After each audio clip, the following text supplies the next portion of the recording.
Stay hidden. Live a normal life. The fight is done. We lost. The time of the Jedi is over. Let me ask you this. Did you see Obi-Wan show?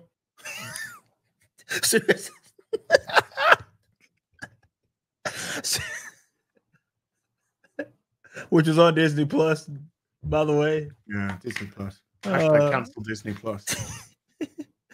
But okay, going back to my point, this costs double what that cost. Do you see it?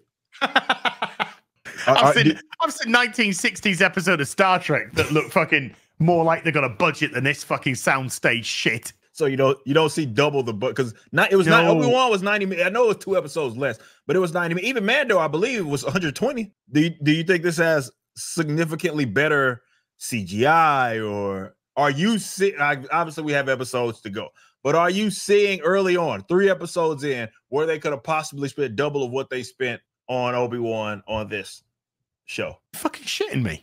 I can't believe that. No. Where? Most of this has looked like it's on a fucking soundstage. That's what it's looked like. The stuff that was in today, they had some outside broadcast stuff. I think some of this was filmed in the UK. You CGI some of the mountains behind and stuff to give a different aesthetic. 180 million divided by 8. That's over 20 million an episode. Are you fucking shitting on me? So you're not seeing 20 million in those episodes? 30-minute episodes? If you honestly said to me, each episode costs around $2 to $3 million, I'd be like, okay. You'd be like, okay, that's realistic. Okay, yeah, that sounds about right. 21 million?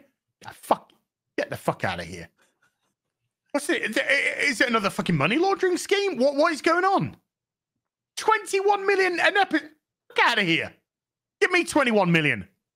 Oh, I mean, just give me 21 million for no other reason than to give me 21 million. But I mean, it'll at least benefit the economy probably a lot more if they just gave it to you, cash. Yeah, cash dollar money. What? Are you kidding me? Do you know you can make you could make a great horror film with 21 million. Dude, you can make a great horror film for fucking $1 million. Exactly. Exactly. So you could take that 21 million and you could make like fucking 10 horror films. Yeah, you can make like that. Yeah. Could turn over like 30, 40 million and make you fucking it can make you profitable. Yeah. This is not only gonna make, because think about that. How much is and I brought this point up last night. How much is the average Disney Plus subscription? I don't know, whatever. I think about $10. $10. I'm gonna say about $10, okay. £10. So they spent $180 million. Yeah. I'm not good at math, but if let's say if it's $10, right? Yeah, 18 million people. Okay. Do you think that this is gonna get subscribe? No. No, I do not, Eric July. I do not, sir.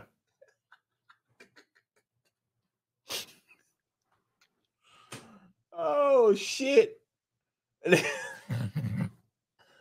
gotta make. Well, yeah, they probably actually spent 170 million making fire go in space.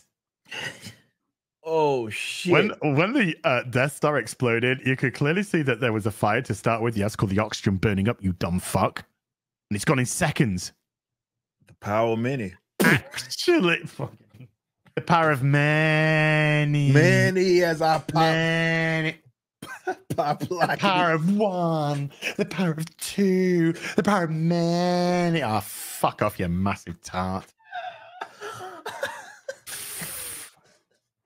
Tarts in space. To be fair, that's what I imagine. No, let's not be fair. Let's not be fair at all. That's half the fucking problem, Eric, is we're too fair. Too fair. That's fair, though. Yeah. That's fair. But no, that's how I envision lesbians meeting up. So I guess that part's realistic. Yeah. All that was missing was a U-Haul. $180 million. Oh, yes, sir. It is so much money. And Leslie Heslin's probably got quite a bit of it. I'm guessing, yeah. I'd say she got paid. We don't know where it's going. It doesn't show in any of the CGI. It's for sure it's not like they're grabbing these names that command that. Some are there gonna was a couple of nice Vista shots today, but it was shot in the UK in the fucking countryside. What do you expect? Yeah.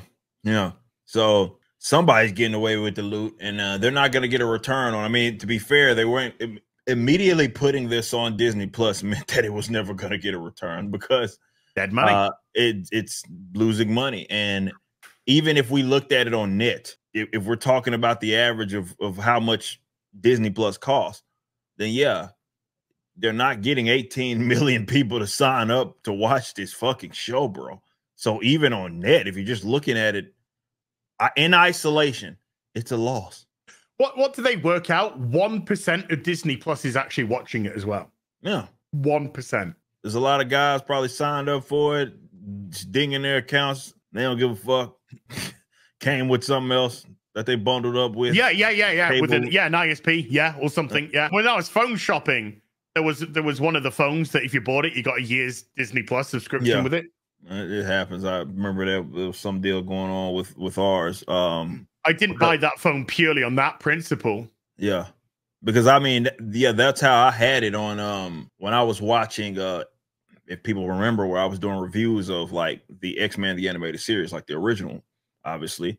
And I was watching on Disney Plus, and it came with, what was it? I think it was a cable or whatever that, you know, it basically came with some upgrade that we had got, and we had it for like a year with Hulu and shit, or whatever, for what I remember. But yeah, it's a lot of users that are like that, or they're not users really. I guess they're just not, because they're not using it, so it's just there. It's a pit of money, and the money's being lit on fire, and then they're going to move on to the next project. I guess the only place that they are going to be able to make money off of it on is going to be these movies, but they're not making money there either. So the movies which have been out of the cinema for now currently 5 years. You got Mando and the Green Fucker that made, and they're probably going to spend $500 million on whatever the fuck that is, and there's no chance that shit makes money. But I mean, let's be honest. Yeah. Let's be honest. Let's be honest. Yeah. Maybe that's a nice little subtitle for Acolyte. But let's be honest about this show. That's my episode 4 review. Yeah, that's your Acolyte episode 4. Let's be honest about this show. Yeah, there you go. You got your YouTube title, man. There you go. Right there. But yeah, I can't remember what franchise, and maybe it was Star Wars that we talked about on the show. Where's the recovery at? Even if you wanted to be optimistic, that's what I'm saying. Like, even if you wanted to be optimistic, you could say they're gonna turn it around with this right here. What is that? What is it? You can't turn it around with one show. We've talked about this. Yeah, true. You need multiple shows. Yeah. You need a the actual time that diversity is good. You need a diverse range of product on there that appeals to multiple audiences. Right now, you got fucking shit. Do you want the next bit of dog shit? No, not really. No, but it's got Star Wars on it. That's why I don't. Yeah. You gotta give people choice. And what do we find more often than not? They'll go back and they'll watch something which was actually good. Yeah. Thanks for watching. Be sure to head over to Rippaverse.com to check out our comic book company. We have books, plenty of merchandise, and even some glorious animations from Rippaverse Studios.